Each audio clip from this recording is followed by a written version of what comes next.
Hi lovelies, it's me, Lisa again. So I wanted to just share with you one of my new favorite eyeshadow palettes that many of you guys have already heard about from many other people. It is the Lorac Pro 2, and if you remember how much I loved the first one, you'll understand why I love this. So I wanted to just do an eye look with you today. I've already done my foundation. If you saw, I just did the Physicians Formula review on that product, and I did put a base on my eyes. I did use my Persuade by Sigma, the eyeshadow base. You could use a Painterly paint pot for this look, or also sometimes I use my NYX Jumbo Eye Pencil, and this is the Sparkle Nude shade that I love so dearly if you're looking to go more of a, you know, a shimmery type of a look.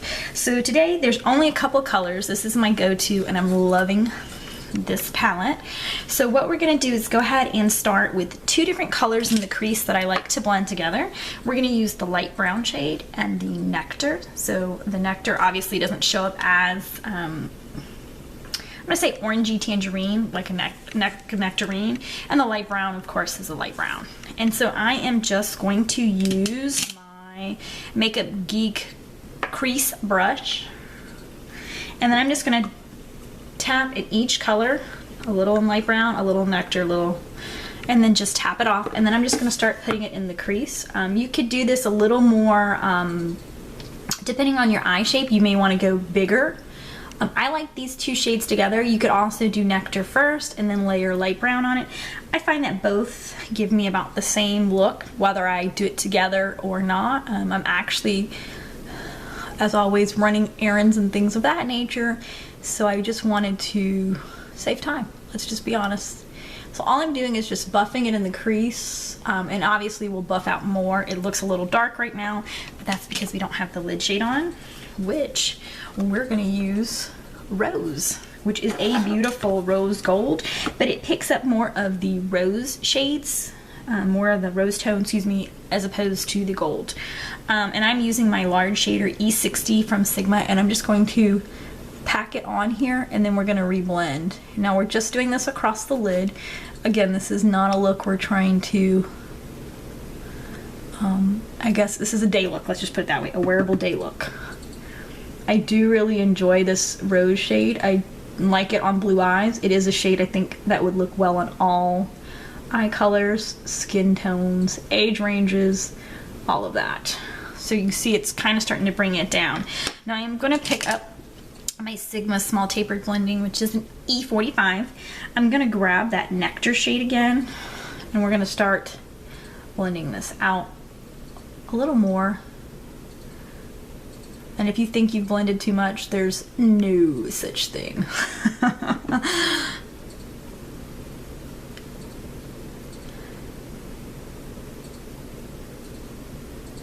It's going a little higher than I'd like with this brush. That's why I use the other one, but you know, when we go to the next step, it'll make more sense. So I just grabbed my Outer V brush from Makeup Geek, and there is a cool gray, sorry, shade. Oh, I just gouged it. There's a cool gray shade. I apologize. I just put a little bit on here, and actually I'm not really doing the V shape, but what I like to do is just stamp a little in that V and then just pull it into my crease just a little bit. This is just to dampen that look. I don't want to go too crazy, but I also want to have some depth in the eyes and some dimension. So like I said, this is a very, very simple look that you can pull together very, very easily. I'm going to grab my short shader E20 from Sigma, and I'm going to pick up some more of that cool gray, and what I'm going to do is I'm just going to drag it on my lower lash line, coming in a little further than halfway. You could, if you have smaller eyes, stop at that halfway point so you're not closing it off. I like to pull it just a little further than halfway, but not going all the way in. And I'm going to grab my pencil brush, and I'm going to pick up the shade Beige. And I'm just going to stamp a little here, and we're going to blend this out. I want to just brighten. And I am going to grab just any fluffy brush, and this is my Sigma Tapered Blending E40, which I love this brush, and I'm just going to blend out where I put that because I don't want it to look that bright, but I do want that pop of color. I'm also going to take that brush and go over where we have nectar and soft brown to just tone that down a little bit so that there's no harsh edges. We don't like harsh edges. Make it look better. I haven't done my brows yet, so I'm gonna go ahead and stop. Sorry, my nose is itching today. I'm gonna stop and I'll be right back with you when I do my brows so we can pull this together in lashes. Okay, so I'm back. So all I did was I just put a little bit of my Jordana Fabuliner, just not a winged look, just right at the lash line to beef up my lashes. I did use my Too Faced Pink Leopard bronzing blush to just warm up, nothing too extreme. I don't want to go crazy on it. And then I also used my Mary Luminizer for a highlight, and then I blended those together. I also did just use, I'm sorry, put it away, my Benefit Gimme Brow and Light. Not defining anything, just went through real quickly. I did use some of the beige shade on the pencil brush, and I just highlighted under the arch, and then I took that fluffy brush and just blended it back out just because we don't want this to have any lines. And then of course the lashes, and oh yeah, wait, and lips. I'm sorry, I did something just quick, easy, which is my go-to, like, don't want to think about it lip, which is the, trying to look at the Chubby Stick from Clinique, but this is the Curviest Caramel, and it's just,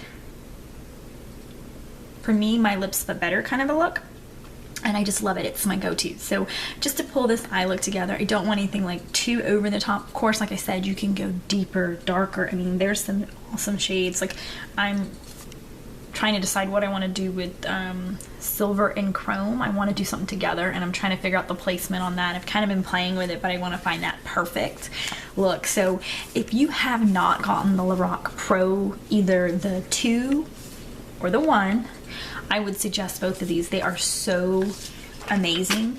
They blend so easily. The fact is that, and this is number 1, the top is all mattes, the bottom's all shimmers. The shades are, some of them are, I'm not going to say similar because they're in the same family, but if you compare, I mean, they just outdid themselves. And I will have pictures on my blog, but I'll just show you in comparison the two. This is 2 down below, 1 is up top. I love the fact that these are just so simple and easy to travel with. I mean, they're just sleek packaging. They're worth the $42. So if you have not picked up either one, I would definitely suggest picking them up. I do keep the plastic sleeves in mind just for protection, but I truly love these palettes. I would highly, highly, highly recommend them. If you have any questions or comments, just leave them down below. I hope you lovelies have a wonderful week. I'm kind of on a filming craze right now and binge. I have a bunch of stuff I want to just tell you guys about, so I'm going to quickly knock those out. So I apologize for my cute coral top here from Charming Charlie's. So I'll talk to you in the next video. Have a blessed week. Bye.